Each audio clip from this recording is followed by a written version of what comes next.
নমস্কার আমার প্রিয় সুধী দর্শকবৃন্দ, আশা করি সকলে খুব ভালো আছেন, ভেতর থেকে সুস্থ আছেন। আমি রঞ্জন ফিজিক্যাল মেটাফিজিক্যাল ভয়েজার চ্যানেলের পক্ষ থেকে আপনাদের সকলকে জানাই আমার আন্তরিক ভালোবাসা ও শুভকামনা। ইদানিং সোশ্যাল মিডিয়ায় একটি ভিডিও খুবই ভাইরাল হচ্ছে। ভিডিওতে দেখা যাচ্ছে বর্ধমানের একজন জনৈকা কৃষ্ণকালীর সাধিকা মঙ্গলা কোরা, উনি মা কালীকে ক্ষীর খাইয়ে দিচ্ছেন, মানে পায়েস খাইয়ে দিচ্ছেন। তো পায়েস খাওয়াতে গিয়ে নিজে খেয়ে নিচ্ছেন। তা নিয়ে অনেক বাকবিতণ্ডা তৈরি হয়েছে। তো আমার আলোচনার বিষয় তা নয়। আমার যে আলোচনার বিষয় তা হলো ভক্তেরা ভগবানকে যে ভোগ অর্পণ করেন তা যে ভগবানই গ্রহণ করেন তার প্রমাণ কী। মঙ্গলা কোরা দেবীর ওই ভিডিওটি দেখার পরে আমার এই ভিডিওটি করতে ইচ্ছে করলো। তো আপনাদের তো অনেকেরই মনে প্রশ্ন থাকে যে ভগবান কি সত্যি সত্যি প্রসাদ খায়। তো আপনাদের কাছে কয়েকটি গল্পের উপস্থাপনা করব, যাতে আপনারা খুব ভালোভাবে বিষয়টি পরিষ্কারভাবে বুঝতে পারেন। কাজেই আপনারা সমগ্র ভিডিওটি দেখুন, খুব ভালো লাগবে। তো আলোচনা করব তার আগে বলে রাখি, আমার চ্যানেলে যারা নতুন নতুন ভিজিট করছেন চ্যানেলটিকে অতি অবশ্যই সাবস্ক্রাইব করে রাখবেন, কেননা আমি আধ্যাত্মিক ও পার্থিব সকল ধরনের ভিডিও নিত্য নতুন আপলোড এবং আলোচনা করে থাকি। তো চলুন এবারে মূল আলোচনা করি। ভগবানের রাজত্বে বস্তুর প্রাধান্য নেই, আছে ভাবের প্রাধান্য। ভাবের জন্যই ভগবান ভক্ত অর্পিত বস্তু এবং পূজাদি ক্রিয়াকলাপ স্বীকার করেন।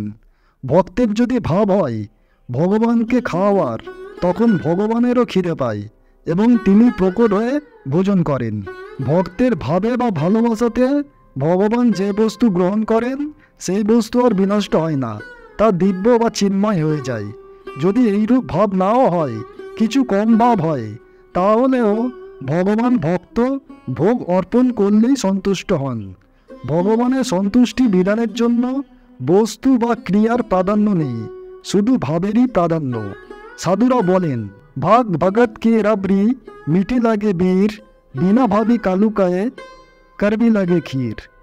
এবারে কয়েকটি ঘটনার উল্লেখ করব, যার ফলে আপনারা বিষয়টি পরিষ্কারভাবে বুঝতে পারবেন।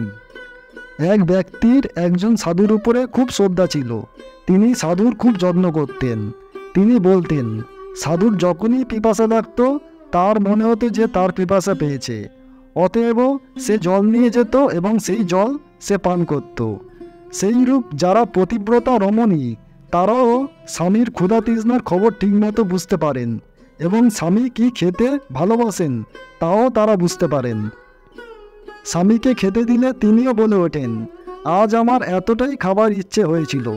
এইভাবেই যার মনে ভগবানকে ভোগ দেওয়ার আন্তরিক বাসনা হয় তার সতই ভগবানের রুচি এবং ক্ষুধা তৃষ্ণার বিষয়ে ধারণা হয়ে যায়। এক মন্দিরে একজন পূজারী ছিলেন।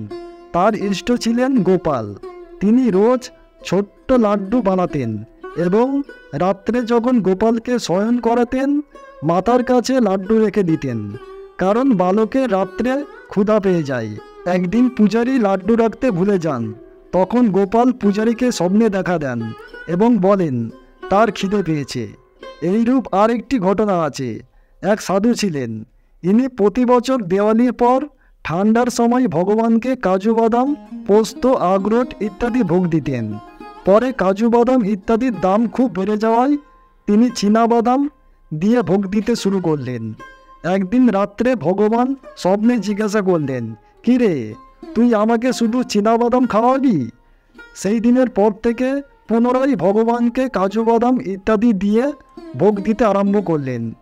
প্রথমে তার মনে কিছু দ্বিধা ছিল যে কি জানি ভগবান ভোগ গ্রহণ করেন কি না।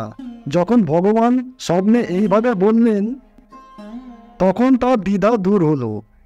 এর তাৎপর্য এই যে কেউ ভগবানকে আদর করে ভোগ দিলে তারও ক্ষুধা পায় এবং তিনি তা গ্রহণ করেন। এক সাধু ছিলেন। তার আহার অত্যন্ত বেশি ছিল। একবার তার দেহ রোগগ্রস্ত হয়। কোনো এক ব্যক্তি তাকে পরামর্শ দেয় যে মহারাজ, আপনি গরুর দুধ খান এবং বাছুরটির দুধ খাওয়ার পর যেটুকু বাঁচবে মাত্র সেটুকুই খাবেন। তিনি সেই মতো করতে লাগলেন। গোবৎস পেট ভরে মায়ের দুধ খাওয়ার পর তিনি গরুর দুধ দোয়াতেন। তাতে মাত্র 1 পো বা 1.5 পো দুধ পেতেন, কিন্তু তাতেই তার পেট ভরে যেত। কিছুদিনের মধ্যেই তার অসুখ সেরে গেল এবং তিনি সুস্থ হলেন। যদি ন্যায়সঙ্গত বস্তুতে এত শক্তি থাকে যে অল্প মাত্রায় গ্রহণ করলেও তৃপ্তি হয় এবং অসুখ সেরে যায়, তাহলে যে বস্তু ভাবপূর্বক দেওয়া হয় তার সম্বন্ধে কিছু আর বলার অপেক্ষা থাকে না। সকলেই অনুভব করে থাকেন যে কেউ যদি ভাব দ্বারা বা অনুরাগ সহকারে ভোজন করায় তাহলে সেই আহারে সুস্বাদ পাওয়া যায় এবং সেই আহার দ্বারা ব্যক্তি সকল ও ভালো থাকে। শুধু মানুষের ওপর নয়, পশুদের ওপরও এর প্রভাব পড়ে। যে গোবৎসের মা গাভীটি মারা যায়, লোকে তাকে অন্য গাভীর দুধ খাওয়ায়, তাতে সেই বাছুরটি বেঁচে যায় ঠিকই, কিন্তু হৃষ্টপুষ্ট হয় না।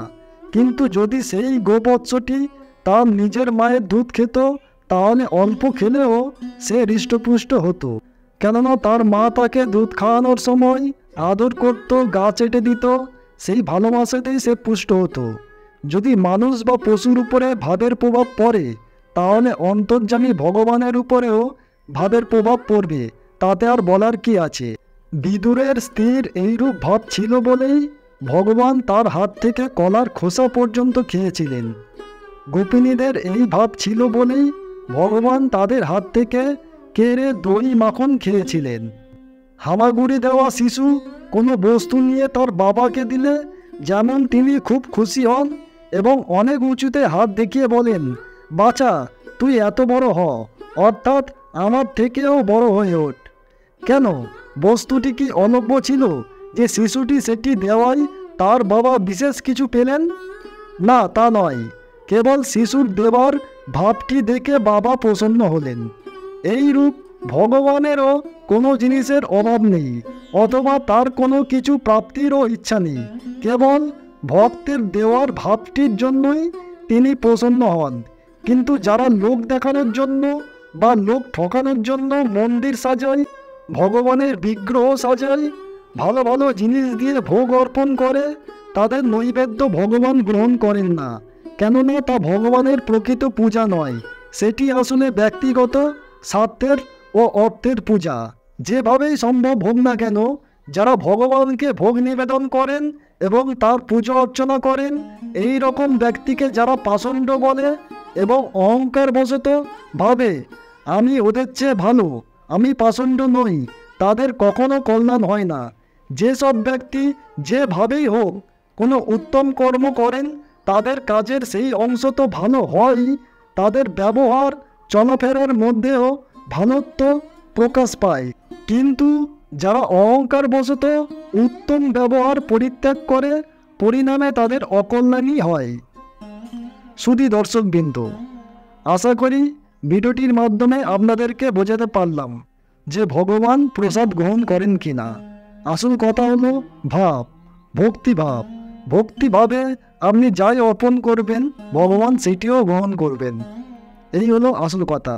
তো ভিডিওটি আশা করি আপনাদের ভালো লেগেছে, আর একটি করে লাইক কমেন্ট অবশ্যই করবেন, আর যত পারবেন আপনাদের বন্ধুবান্ধব আত্মীয় পরিজনের মধ্যে ভিডিওটিকে শেয়ার করে দেবেন, যাতে তারাও জানতে পারেন এবং সমৃদ্ধ হন। আর হ্যাঁ, চ্যানেলটিকে অতি অবশ্যই সাবস্ক্রাইব করে রাখবেন, কেননা আমি আধ্যাত্মিক ও পার্থিব সকল ধরনের ভিডিও নিত্য নতুন আপলোড এবং আলোচনা করে থাকি। তো আপনারা নিত্য নতুন আপডেট পেতে থাকবেন। তো আজকের মতন এই পর্যন্ত। সকলে খুব ভালো থাকবেন, সুস্থ থাকবেন, সুখে থাকবেন। টাটা, বিদায় জানালাম।